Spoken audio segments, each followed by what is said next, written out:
Welcome to Takeaway Lesson 2 in the World Citizen Core Program, Level 1. This is the Civility Certificate for World Citizens General Program.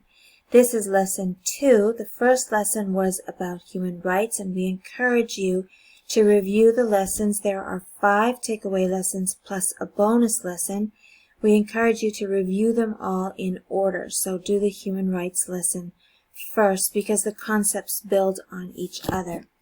This lesson, let me open it up, about entrepreneur mindset, is a lesson that I believe almost everybody will benefit from.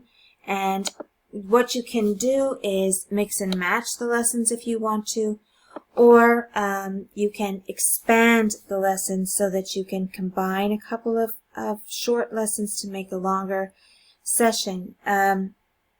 There is provided with each lesson some handouts, some supplemental reading, some suggested activities, and so on. And once you review the whole lesson as you are preparing to present for your group, it's a good idea to consider which aspects of the lesson will work for your audience, or if you want to adapt or change any of the activities or script, which of course you're welcome to do. We would say that if you are teaching people who are going to want to move on to the next level, try to follow the lesson, at least deliver the core concepts as closely as possible, so that the people you're teaching will have some success in passing the exam for that level. Alright, so here we are. This lesson is about entrepreneur mindset. The entrepreneur mindset is one of the 21st century core competencies. And the idea is that world citizens have to be able to build, manage, and retain resources. And so you have to be able to teach others how to sustain themselves, including families, communities, whole cities, and so on. And entrepreneur mindset focuses on creativity, innovation, and thinking skills such as problem solving. There's aspects of taking initiative, of resilience, of stamina, but primarily entrepreneur mindset, the reason it's so useful for world citizens is the problem-solving and decision-making components. This is because part of world citizen mission is tied to addressing some of the goals in the United Nations goals set, and that incorporates problem-solving. The idea with World Citizen, at least part of the idea, is that we're living and working and sharing the planet, and so we need to work together to solve the problems on the planet, and this helps all of humankind. So this lesson, after you've talked about human rights, is kind of a good fit because certainly you would understand that, and we've tried to encourage people to believe through the first lesson that human rights are something that everyone is entitled to because they're human and on the planet. And so one way to ensure human rights, for example, education for everyone, fresh water, medical supports, feeling safe, those things, some of those rights, there are problems in the world such as famine and flooding, that there are resources lacking in some countries so they can't dig proper freshwater wells. As a collective, if we're working together, it may be that shared resources, including intellect and creativity, can help us solve some of these problems in a more timely and efficient way. So the world concept generally provides people an opportunity to expand their worldview, to be continuous learners, challenge perceptions, and so on. But as mentioned, the idea that we can work together to solve problems, particularly those that relate to human rights and social justice, is a really critical takeaway. So as the world gets smaller, there's increased technology and globalization. We have to be able to resolve these problems. Climate change, if not resolved, impacts all of us in a very critical way. Fresh water, the ability to produce food and to survive to transport that food and water. There are all kinds of problems. So we need really to be able to adopt this entrepreneur mindset to be able to address that. So there's some interesting statistics. You can look at these and see if you can find similar statistics for your country so that people can relate to them. But the point of all this is that there is an increasing awareness of entrepreneurship. More and more people, partly because of necessity due to pandemic, have switched from being employed to being self-employed. But a lot of small businesses fail because the mindset is not there. There's all sorts of really interesting things about small business, and we want people to know that entrepreneurship as a mindset doesn't necessarily mean you have to be starting a business. It just means that you think like an entrepreneur in whatever context you're in. So as a board member, as a school principal, as a community leader, as somebody who is running a company or an organization, of course, entrepreneur mindset would be obviously applicable there, but if you're running a sports team and you need to fundraise, that calls on an entrepreneur mindset. If your community trying to make a plan to refurbish a park, for example, or you're trying to organize a team so that you could build a play structure for children in the park, all of these projects, large or small, require an entrepreneur mindset. So in this lesson, we have some objectives. We want people to understand what an entrepreneur mindset is.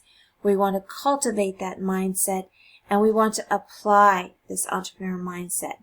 So if we look at the skills, of course, this ties directly to 21st century learning. Look at all those skills, a big long list of them that tie to entrepreneur mindset.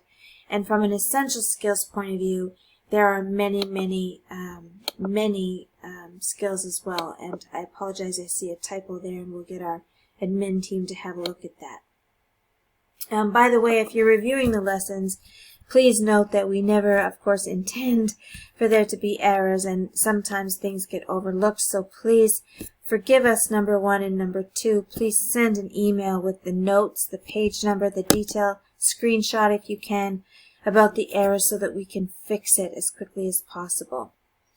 In addition, if as you're reviewing the lessons you have some great ideas about how we could deliver the content in a different way, or you have an activity or exercise, something to make it meaningful for your audience, we are very interested in that, particularly if you can share in your language, your home language, if it's other than English, or share a little bit of something we can learn about your country or culture. So there's a reading list there and some YouTube clips. We would encourage trainers to review all of that in advance of delivering the lesson. Pick out the pieces that you appreciate, that you can incorporate, or find something similar or more suitable if you need to be. There are handouts. They're provided in the lesson plan so that you can download them and distribute them to your classes. And then we have a leader's script.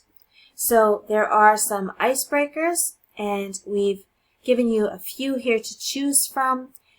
You can decide which of these is most appropriate for your group, and or you can make up something of your own. But always be sure that the icebreaker ties to the content that you're trying to cover.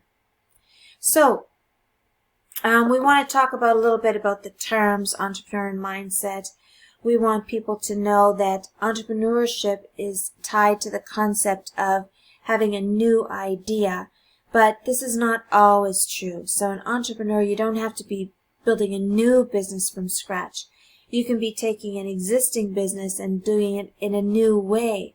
You can take a long-standing business, for example, bread baking, and suddenly using different equipment or different technology, baking the bread and shipping it online, no brick and mortar store. There's all kinds of things, but really it's about the mindset. And these days, innovation, technology, artificial intelligence, there's lots of high-tech innovations that come into play when we talk about entrepreneurship. A lot of entrepreneurship and problem-solving related is actually digital and online. So it's very interesting with this global economy to talk about some of the shifts in business and what entrepreneurship might look like relative to what it looked like 5 or 10 years ago. So what separates, for most cases, an entrepreneur from somebody else who just works in a business versus on a business is passion. So we want people to think about some ideas where passion might play an important role. So, passion might be for a sport. You might be really passionate about flowers, and so that's going to change the way you do business. If your passion is about clean water, that's going to drive your creativity and your ability to be resilient and diligent, to recover when you fail, to find resources when you feel you can't have the money to move forward, those kind of things. Mindset can be described as a operating system. So, for example, computers or athletes, it incorporates your thought process and your behavior. And so you can give out the handout, and we have an answer key here. You saw the handout earlier in the lesson plan, but, ask, what skills or attributes are part of a entrepreneur mindset versus a manager mindset. And we put the answers there, but distribute the chart if you can without the answers and engage the participants in a discussion, right? Because we want them to think about World Citizen, how we want to work together, solve problems, minimize expenses, etc., and which aspects of an entrepreneur mindset tie directly to those desired outcomes. And then we're going to talk about how to acquire a mindset of an entrepreneur, we have to cultivate certain things. So, we need stamina and good health and resilience. We need to be able to manage stress. We need to be creative and accountable. You'll have to review this lesson so that you can share these things with people, but there's both behavioral and psychological aspects of an entrepreneur mindset. So these are some of the psychological and behavioral pieces listed here in this chart. So you can engage in a discussion. You can ask people who are already entrepreneurs, if they have other suggestions about skills or best practices, habits of entrepreneurs. Then we're going to talk about how the entrepreneur mindset really ties to three things: innovation, the thought or the idea, the approach, and the execution. And the birthplace of new innovation is in the why factor. And so there's a great talk by Simon Sinek that is kind of well known now all over the world about what's your why. And it's really fascinating for individuals to go through this and think about what's their why, what's their passion, why do they do what they do, whether that's in their volunteer life, whether it's in their career, whether it's as a world citizen. What's their why? What's their purpose and their focus? So it's very interesting to talk about some of the other aspects of entrepreneurship. Once you have the why and the passion and the focus, then there are other best practices, what we would call sub-approaches. This includes decisiveness, goal setting, the way you manage your time, ability to say no and prioritize, being change ready, and to understand value as a reward. So this is another conversation you can really get into in really deep and stretch the course to be a half day if you want, or you can just kind of glaze through the various aspects here. So there's quite a bit of research and some clips on innovation, so we can talk about that. In this lesson, we talk about a little bit about execution and how there are going to be setbacks. We know as world citizens we're solving big problems, and a lot of those resolutions don't have easy solutions. It's going to take some time. We're going to maybe be incorrect or take the wrong step some of the time, and so we have to be able to share our failures and learn from our mistakes as well. And so one of the things that you want to make sure that you cover is that aspect of implementation and how do we move forward in spite of our best efforts failing some of the time. So this concept about entrepreneurship, as is with the other lessons, you want to be able to tie it to how you're going to use it as a world citizen, but also how it has benefit and application in our lives, whether we choose to actively engage in big picture world citizenship or not. It still has value in our day-to-day life as well. Thank you.